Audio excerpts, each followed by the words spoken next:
Naam, karibu tena mtazamaji. Baraza la wanahabari nchini MCK limeshtumu aliyekuwa naibu rais Rigathi Gachagua kwa matamshi yake ya kizushi na hatari dhidi ya wanahabari. Kwenye taarifa yake, MCK imeonya kuwa matamshi ya Gachagua ni ya kutishia uhuru wa wanahabari na kuhatarisha maisha yao. Gachagua hivi majuzi alikosoa vyombo vya habari kwa kile alidai ni kutoa taarifa zisizo kweli kwenye vurumai zilizozuka alipokuwa kanisani huko Kariobangi North. Wajua, kawaida kwenye jamii.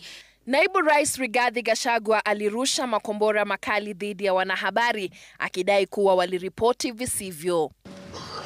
I want to ask the media to be responsible and to stop open bias.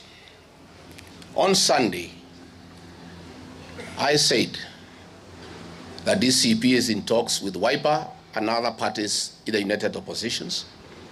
And we have looked at the formula in Nairobi, regional composition, party loyalties, and past performances.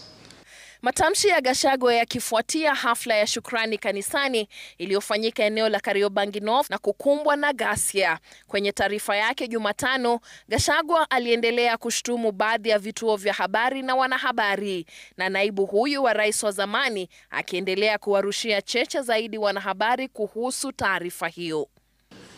So please, you people from the newspapers, report correctly. Don't twist narratives so that you can help William Ruto to spew nonsense. That Rigiji amesema tu Wakikuyu atachaguliwa Nairobi. Lakini sasa baraza la vyombo vya habari linamuonya Gachagua kuwa matamshi yake hayakufaa. Taarifa hiyo kupitia afisa mkuu mtendaji David Omoyo ikiyataja matamshi ya Gachagua kuwa ya hatari na kutishia uhuru wa vyombo vya habari. Taarifa ya MCK ikisema kuwa Kenya inapoelekea kwenye uchaguzi mkuu wa mwaka 2027, wanahabari wana haki ya kuwa huru kutoa taarifa za viongozi wa kisiasa bila hofu wala kutishiwa. Aidha, taarifa hiyo imewataka wanasiasa wanaodai kupigania demokrasia na wanaogeukia vitisho kwa wanahabari wanaotekeleza kazi yao kikatiba washtumiwe.